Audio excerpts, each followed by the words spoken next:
አንዲት ኢትዮጵያዊ እህታችን በሳውዲ አረቢያ ማለትም በጅዳ ከተማ በአሰሪዎቿ ቤት ህይወቷን አጥፍታለች ተብሏል። ይች እህታችን በምን ስበብ ህይወቷ ሊጠፋ ቻለ? ስበቡ ምንድን ነው? ብዙ የሚናፈሱ ወሬዎች አሉ።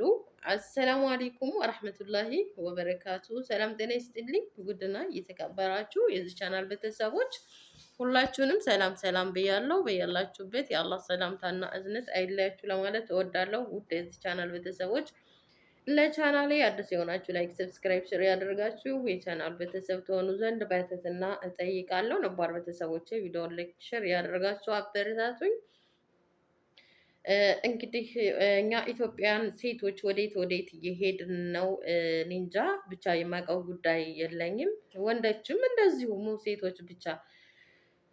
በነገራችን ላይ ይሄንን ራስን ማጥፋት ማለት ነው እንደ ፋሽን አድርጋችሁ የያዛችሁ ልጆች እኔ እንጃ ብቻ። እንደ ሞት እኮ ቀላል ነገር እኮ አይደለም። ሰው ሙቶ በቃ የዛኛውን ቤት ዘይሮ ሰላም ብሎ የሚመጣ እየመሰላችሁ ይሆን እንዴ? እስኪ ሞት እስኪ ቆም ብላችሁ አስቡት። ሞትን እንደ ቀላል ነገር አድርጋችሁ እንደዚህ ህይወታችሁን እያጠፋችሁ ያላችሁ ልጆች ወላሂ እጅጉን በጣም ነው የምታሳዝኑት። እንዴ ነገ ሌላ ቀን ነው፣ ሁሉም ያልፋል። ሰው ሁናችሁ ብዙ ነገር ሊደርስባችሁ ይችላል። እንዴ ብዙ ስቃይ መከራ ሊኖርባችሁ ይችላል። ያን ደግሞ በቃ እንዴ ነገ ሌላ ቀን ነው፣ ያልፋል። ሁሉም ነገር ያልፋል።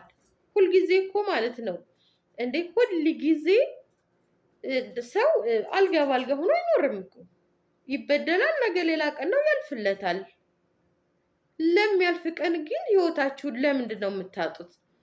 በተለያዩ ነገሮች ዝም ብላችሁ እንዴ ህይወት ማለት እኮ ከባድ እኮ ነው።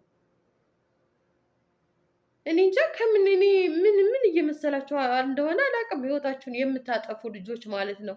እኛ እኮ እንደዚህ ቁጭ ብለን እንደው ፈጣሪ ትንሽ አቆየን፣ እንደው መቼ ይሆን እንደው መቼ እንዴት አድርገህ ተወስደን ይሆን እያለን እንጨናነቃለን። እንግዲህ ሁሉም የእሱ ፍቃድ ነው፣ የእሱ ስራ ነው አይደለ? መውሰድም መብት ነው፣ ማኖርም መብት ነው። ያ ሆኖ ሳለ ግን እንደው ለዛውም እንጨናነቃለን። ሞት ለማንም አይቀርም። መቼ ነው በቃ ጉድ ቀናችን የደረሰ ቀን እናስባለን። እናንተ ደግሞ ግድ ብላችሁ ህይወታችሁን የምታጠፉ ልጆች እኔ የምር ወላሂ ትገርሙኛላችሁ። እና እንግዲህ በሳውዲ አረቢያ ማለትም በጅዳ ከተማ አንዲት ኢትዮጵያዊ እህታችን ህይወቷን አጥፍታለች በአሰሪዎቿ ቤት። ህይወቷ የጠፋበት እንግዲህ ምክንያቱ አልታወቀም። ብዙ የሚናፈሱ ወሬዎች አሉ። ግማሾቹ አሰሪዎቿ በድለዋት፣ አሰሪዎቿ የሆነ ነገር አድርገውት ይሆናል የሚባል ነገር አለ። እንደገና ደግሞ ማነው ስሙ በእጮኛዋ ምክንያት ነው አላገባሽም ብሏት ምናምን ነገር የሚባል አለ። በእጮኛዋ ምክንያት ነው የሚባል በቃ ታውቃላችሁ። ሰው ህይወቱ ያለ አግባብ ሲያልፍ ብዙ እንግዲህ የሚናፈሱ ወሬዎች ይኖራሉ። ሱብሃንአላህ። እና አሁን ለጊዜው እንግዲህ እቺ ልጅ በአሰሪዎቿ ቤት ነው ህይወቷ ያለፈው። እንግዲህ የአሰሪዎቿ እጅ አለበት የለበትም ገና እየተጠራ ነው። እንደገና ደግሞ በእጮኛዋ ምክንያት ነው የሞተችው የሚባልም አለ። እንግዲህ ገና አልተጣራም። ይሄ መጣራት ላይ ያለ ነው። ለጊዜው ደግሞ አሰሪዎቿን በእስር ላይ ነው ያሉት። የ6 ዓመት እስራትና 100,000 ሪያል መቀጮ ተደርጎ እስር ቤት ናቸው ተብሏል አሰሪዎቿ። በነገራችን ላይ በአሰሪዎቻችሁም እኮ ወላሂ አንዳንዴ እነሱም እኮ ያሳዝናሉ። እንደዚህ አይነት ልጆች እቺ ልጅ ኢቃማ ስለሌላት ነው የሁሉ ጉድ እንግዲህ በአሰሪዎቿ ላይ እንግዲህ እጃቸው ሊኖርበትም ላይኖርበትም ይችላል። እንግዲህ ማለት ብዙ ሊያናድዷችሁ ይችላሉ፣ ግን መቋቋም አለባችሁ። ነገ ሌላ ቀን ነው። ወታችሁ ሌላ ስራ ሂዱ፣ የርዝቃችሁን አታጡ። ገና በቃ እናንተ እንደዚህ ትንሽ በተነጋገራችሁ ቁጥርና ትንሽ እንትን ባላችሁ ቁጥር ሸይጣንን በቃ ከሸይጣን ጎረቤት እየሆናችሁ ሸይጣንን ፊት ለፊታችሁ እያቀረባችሁ ራሳችሁ እንዲጣረራችሁ የምታደርጉ ልጆች እጅጉን በጣም ነው ታሳዝኑት። እንዴ አሁን እቺ ልጅ እንግዳ ተከሊፍ ናት ማለት ኢቃማ የላትም። አሰሪዎቿ ራሱ ትልቅ ሙሲባ ነው የገቡት። እውነቴን ነው፣ ትልቅ ሙሲባ። አንደኛ በዚች በሀገሪቷ ላይ ስትኖሩ ህጋዊ ያልሆኑ ሰዎች በቤት ውስጥ እንዲሰሩ መንግስት አይፈቅድም። ያው በድብቅ ነው ያለው እንጂ ማለት ነው። መንግስት አይፈቅድም። በሀገሪቷ ላይ የሚኖረው ህጋዊ ሰው ብቻና ብቻ እንደሚሆን ነው የሚያውቅ አይደል እንዴ? ስለዚህ ከባድ ቅጣት አለባቸው። ምን ባደረጉ አስባችሁታል? አሁን ለምን ጊዜውም ቢሆን ኢቃማ የሌላቸውን ልጆች በስራ ላይ እንዳይውሉ እያደረጋችሁ ነው። ምክንያቱም ይፈራሉ። አሁን ይሄን የተሰማች ስዑድያ በቤቷ ውስጥ ኢቃማ የሌላትን ሴት ለመቅጠር ኢቃማ የሌላትን ሴት ቤቷ ውስጥ አስገብታ ለማሰራት ትልቅ ሙሲባና ትልቅ ከባድ ችግር ነው። አይፈልጉም። ምክንያቱም የሚፈጠረው ነገር አይታወቅም። እንደዚህ አይነት ሙሲባ ይገባሉ ማለት ነው። አሁን ኢቃማ ለሌላቸው ልጆች በህይወት ላሉ ለራሱ በቃ ኑሯቸው ምስቅልቅል እያደረጋችሁት ነው። እናንተም ተመሳቅላችሁ ማለት ነው። ቆይ ራስን ማጥፋት እኮ በእኛም በሙስሊምም ሐራም ነው እንደሆነ ሁሉ በእናንተም በክርስቲያን ናት። ይች ልጅ የክርስትና ሃይማኖት ተከታይ ናት። በእናንተም አይፈቅድም። ፈጣሪያችሁ ለራሱ እኮ ማለት ነው በቃ ይጠይቃችኋል፣ ነፍሳችሁን በራሳችሁ ባጠፋችሁት። ወላሂ በጣም ነው የሚያሳዝነው። እኔ እንግዲህ ይቺ ልጅ የክርስትና ሃይማኖት ተከታይ እንደመሆኗን በጣም በሃይማኖቷ ጠበቅ ያለች ሴት እንደሆነች ነው የሚነገርላት። እንዳውም ሰው ተጨናነቅን ብሎ ሲደውልላት ሲያማክራት የሃይማኖት ትምህርቶችን ታስተምራለች። በቃ የሃይማኖት ትምህርቶችን እንደዚህ ይሄን እንደዛ አድርጉ ምናምን እያለች በቃ እውቀቷን የምታካፍል ሴት ዛሬ ዞር ብላ ለራሷ ራሷን በራሷ የምታጠፋ ሴት ታዲያ ምንድን ነው? ወላሂ በጣም ከባድ ነው። ለአሰሪዎቿ ለራሱ በቃ ትልቅ ሙሲባ እስር ቤት ናቸው ያሉት። ሲቀጥል ደግሞ በወንድ ነው። በእጮኛዋ ነበራት፣ ፍቅረኛ ነበራት። በፍቅረኛዋ አማካኝነት ተናዳ ነው አላገባሽም ስላላት ነው ህይወቷን ያጠፋችሁ የምትሉ ልጆች አላችሁ። ያ እንግዲህ ሊሆንም ላይሆንም ይችላል። እንዳልኳችሁ ደጋግሜ የምነግራችሁ ነገር ገና በመጠራት ላይ ያለ ነገር ነው። ይህ ነገር ትክክለኛው ገና አልተገኘም። ትክክለኛውን ስናገኝ ደግሞ ወደ እናንተ ይዘን እንመጣለን ማለት ነው። ለጊዜው ግን አሁን እህታችን ከትናንት ወዲያ ነው ህይወቷ ያለፈው። ዛሬ 3 ቀኗ ነው ማለት ነው። ገና ነገሮች በመጣራት ላይ ነው ያሉት። እህቷ እንዳለችው ከሆነ እንግዲህ ከእህቷ የቀረበ የለም አይደለ? መቼም አንደኛ ሟቿና አላህ እና እህቷ በመካከላቸው ሌላ ሰው የለም። ስለዚህ እህቷ እንዳለችው ከሆነ እህቴ ከመሞቷ በፊት 1 ሰዓት በፊት አውርቻታለሁ። እኔ ባወራሁ ከ1 ሰዓት በኋላ ህይወቷ አለፈ ተብዬ ተነገረኝ እና እህቴን ከ1 ሰዓት በፊት ሳወራት ደስተኛ ሆና እየተሳሳቅን አውርተን የተለያየ ነው። ስለዚህ በምክንያት ህይወቷ እንዳለፈ አላቅም።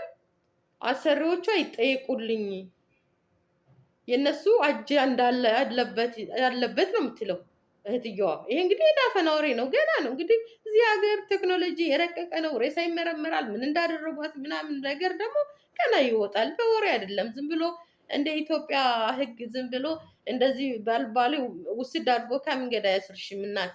እንዲህ ገና ይጠራል። ስለዚህ ምን ለማለት ነው እጮኛዋ ጋር በእጮኛዋ ምክንያት አይደለም ብላለች እህትየዋ።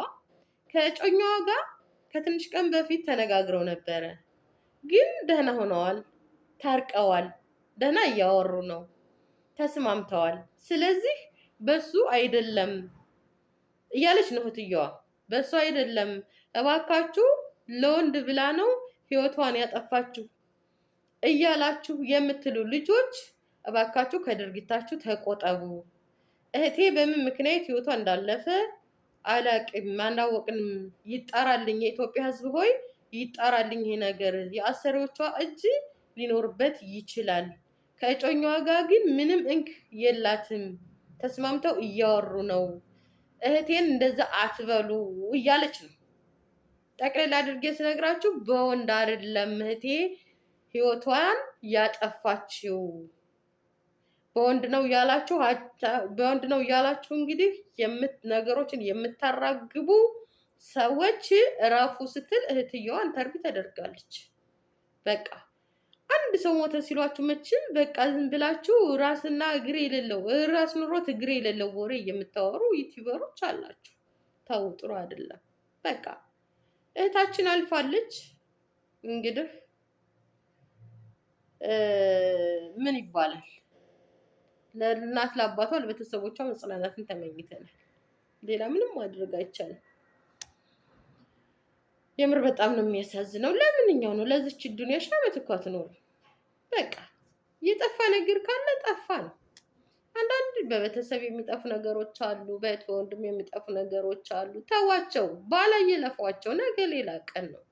ምክንያቱም አንዳንድ ነገሮችን ካውሰለሰላችሁ እናንተን ህይወት ማጥፋት ድረስ የምትደርሱበት ነገር ይኖራል። ማለትም ሸይጣን ይፈታተናችኋል። ያ ነገር እንዳይሆን ደግሞ ነገሮችን ወደ ጎን አንድ ነገር ማለት ነው። አሁን ሰው ከሞተ ይነሳም አይደለ? አንድም ነገር ከጠፋ ጠፋ፣ አይመለስም። እርሱት፣ ወደ ራሳችሁ ተመለሱ። ሰርታችሁ ነው ያገኛችሁት አይደለ? አላህ አልፈቀደውም፣ ጠፋ። ሰርታችሁ ታገኛላችሁ። ህይወታችሁን እስካጣችሁ ምን ይገኛል?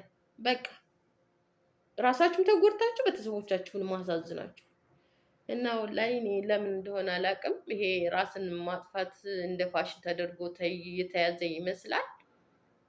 አላህ እንደው ከሸይጣን እንደው ነጃ ይበለን ይበላችሁ ቤተሰቦች። ወላሂ ይህች የመሰለ ልጅ እንግዲህ ዋት ታምኔዱ ላይ እንግዲህ ይህች የምታየዋት የመሰለች ልጅ እንግዲህ ህይወቷን በራሷ ጊዜ ያታለች። ጮኛ ተብዬው የምታዩት ነው ከጎኗ። አሰሪዎቿ የምታዋቸው ተይዘው እስር ቤት ናቸው እና በጣም ያሳዝናል።